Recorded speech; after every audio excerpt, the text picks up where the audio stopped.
Ginagamit natin ang salitang nangangamote kapag hindi tayo nagtatagumpay o medyo nahihirapan tayo sa anumang bagay. In short, medyo talo-talo, di ba? Pero iniba ng magkapatid na ito ang kahulugan ng salitang yan. Dahil sila po ay nagtagumpay at kumikita na nga dahil sa pangangamote. Kilalanin natin sila, ang magkapatid na sila Cheska and Alex Reyes. Good morning! Good morning, ladies! Good morning! Magandang umaga po. Magandang umaga. O yan, dito tayo. Harap tayo dyan. Ayan, para kitang-kita ang inyong kagandahan at ang inyong mga kamote products. Bumati naman tayo sa inyong mga followers. Good morning to everybody. Magandang umaga, mga viewers. Thank you po for watching. Okay, Cheska, Alex, ikwento nyo naman sa atin ang sikreto ng inyong tagumpay. Una't higit sa lahat, ha? Ilang taon na ba kayo? Ako po, 24 years 24, old. batang-bata. And Ako, you? 27. 27. At kailan kayo nag-umpisang mga mote? Mga 3 years ago, nung pandemic po. So, siya yung 21, ako 24 noon. Apo. Okay. So noon po, estudyante pa po ako. So dahil nag-aaral lang po ako sa bahay, sinabi ng magulang ko na hindi na nila ako bibigyan ng baon dahil online class na. Hindi naman ako lumalabas. Okay. So sabi ko sa ate ko, ate, paano kung magbenta tayo ng kamote chips na palaging ginagawa mo sa bahay? Oo. Opo. So, pinadevelop namin yung recipe niya, tapos binenta namin ito sa mga kaibigan namin, kapitbahay, at yung mga online groups sa Facebook at Viber po. Oo, yung mga online communities doon. Opo. Usually naman, unahin mo yung mga kamag-anak, Oo, di ba? opo. Ipapatry mo sa kamag-anak, ipapatest mo sa mga kaibigan. And then, anong nangyari? Kung maaari yung balikan, please, for us. Ano ang unang nangyari, yung naging reaction nila? How was that? Actually, at first, pinost namin sa Facebook group. Tapos, mga 15 minutes, wala pang orders. So, sabi ko sa kanya, hala, walang bibili. Oo. Pero after that po, sold out na kaagad mga in 2 hours yung production namin for the next day, yung first batch namin ever. So, nagustuhan naman talaga nila. Obviously. Opo. Obviously, talaga Opo, naubos tsaka eh. tuloy-tuloy na yun Nag-sell out. ever since. Opo, as in, nakarating, nagulat po kami, kasi umabot na din ito sa iba't ibang lugar sa Metro Manila, sa Quezon City, Manila, Makati, at galing lang po kami sa Parañaque at Muntinlupa. Tapos, after that po, umabot na din po sa Luzon, Visayas at Mindanao. May nag-order dyan. Nationwide na. And I'm sure, hindi na ako magugulat kung maging international na, di ba? Kung iba't ibang One bansa day, na. sana po. Sana Yes, po. oo. We'll pray for that. Ang kamote, dati nyo na bang gusto ito? Ito ba'y staple sa inyong bahay, kaya naging negosyo nyo?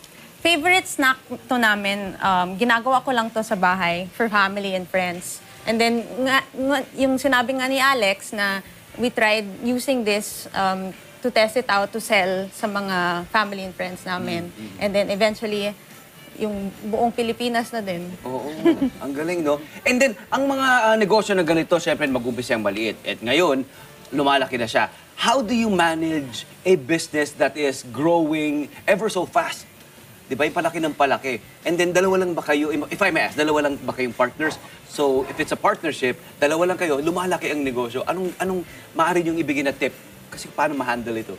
Oo, so kaming dalawa lang yung nagmamanage nito. Yeah. And kasi kapatid ko siya, kilala ko na siya, at mapagkakatiwalaan ko na din siya bilang isang business partner.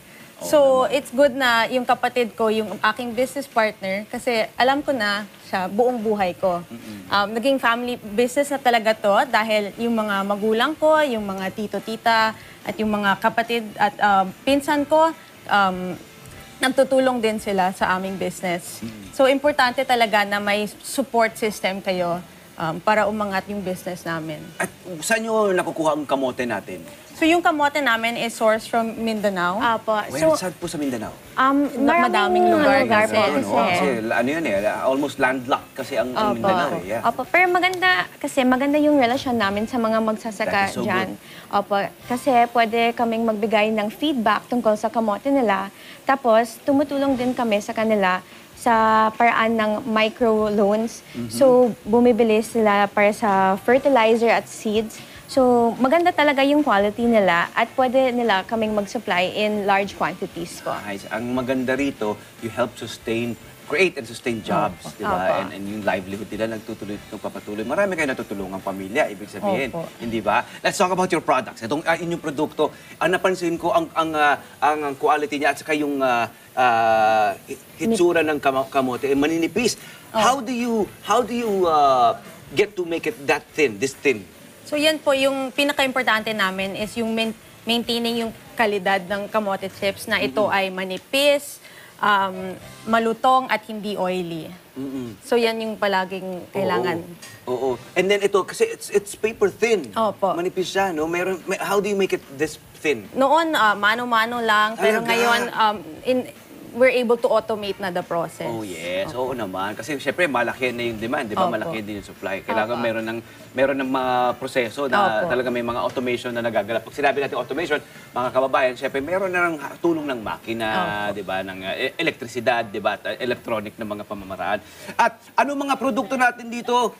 Meron iba-ibang sizes, iba-ibang flavors. Opo, so madami kaming flavors, madami din kaming mga sizes. Ito gusto natin yung Yan, nagsisimula tayo sa mga pouches to 100 grams and then meron kaming mga iba't ibang sizes ng buckets.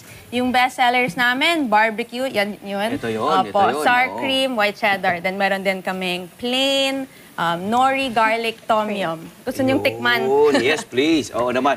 Ang tanong dito sa inyong dalawa, kasi partnership to di ba? Sino ang in charge sa purchasing? Sino in charge sa yung pananalapi, di ba? Yung mga accounting. So kami nagde-delegate kami ng trabaho.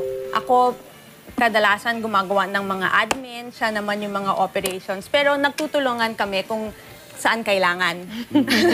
Yun di ba? Yun Opo. yun. And then, where do you see this business going? Di ba? Moving forward, saan niyo siya nakikita anong trajectory niya? Di ba? Well, ngayon po, yung goal namin is palakihin ang aming commissary at pagandahin ang mga proseso para maging mas efficient yung production. Balang araw gusto din namin mag-export sa iba't ibang bansa Yes. para i-promote yung mga produktong Pilipino at syempre, tuloy-tuloy iangat ang mga Pilipinong magsasaka. Yun. Alam mo, ang takeaway agad natin dito is una tigit sa lahat, ang inyong priority ay makatulong. Opo. And I don't think you'll ever go wrong kapag yun ang intention nyo, di ba? Yung talagang bukal sa inyong loob na makatulong, di ba? Sa kababayan nyo, sa kapwa nyo. And then, pangalawa na yung, syempre, maniguro, to make sure that your product is of the highest quality at magugustuhan ng lahat. So, Yes po. good job, guys. Good job. Thank you. Ayan. Thank you. Your parents must be so proud of you. Ano sabi ng magulang nyo? Proud na proud si Mommy Ayan, si nandiyan. Ma'am. Oh, there's a mom. Cheerleader, Hi. number Ayan, one hello, Ma'am. cheerleader Ano po. po pangalan niya? Frances Hi, Ma'am po. Frances. Ayan, sabi niya, hindi na ako nagbibigay ng baon. Hindi na, sila na magtutulong sa akin. Yay! Good job, Chef and Alex. Okay, so, ito, ang sarap nito talagang barbecue na barbecue. Tapos, ang lutong, saka alam mong healthy, di ba? Healthy siya. At iba't ibang mga produkto at iba't ibang mga flavors.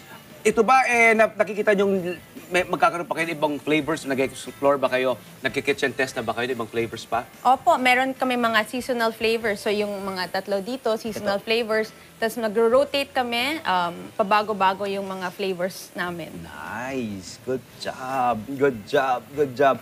Saka balay-baler. I like na dinadala niyo yung area where you guys are from. Alam mo yung parang provenance, hindi ba? Opo, actually, yung balay is kasi Ilonggo kami. Ilonggo kayo, Oo. yes, yes. So from Bacolod, yung Oo, family namin. oo. And then Baler is actually yung street namin sa Parañaque. Oo, yun. Oo, so Di ba? it's the house on Baler. The house on Baler, Yes. tapos of course, Ilonggo Yeah, po. culture, di ba? Yes. Ilonggo family. Nakakatuwa yun, nakakatuwa. Okay, Tuod. maraming salamat ha. Paki-invite nyo naman sila sa inyong social media sites, sa inyong socials. Hello sa lahat ng aming mga viewers. Iniimbita namin kayo mag-like at share sa aming mga Facebook and Instagram page. Ito ay Balay Baler PH. And then gusto din namin inyong makita, kung gusto ninyong makita yung aming mga pop-ups, doon din ang mga notifications at ano pa ba? Yung events At namin. events namin. Nice. Palapakan natin, Cheska and Alex! Good job ng Balay Baler. May negosyo na talaga kayo, di ba? Secured na secured, di ba? ang buhay ang inyong future. Kasi secure na secure ang future kasi nga, meron na kayong ganitong pagkakakitaan. What more kapag kayo pa ay nag-mature pa sa industriya, di ba? Oh, palaki na. Huwag nyo kaming kalilimutan na kapag lumaki na lalo ang negosyo, ha? Opo, syempre Ayan, good naman. job. Palapakan po natin, Cheska and Alex ng Balay Baler. Good job! Good job! Okay, alam na natin to, ha? Ito, ang maganda rito, pwede rin siyang pangregalo. Opo, Di ba? perfect na for gifting Di po. ba? Hi, love! Ano meron? Hi, love! Hi, love! Ano meron? Ay, nag-diet tayong dalawa. Uy, chips yan! Perfect!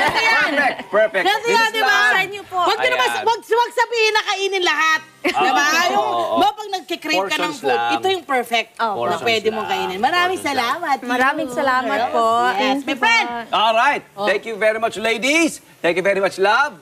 Thank you, love. Thank you. Bye. Ayos, ah. Ayos, ah.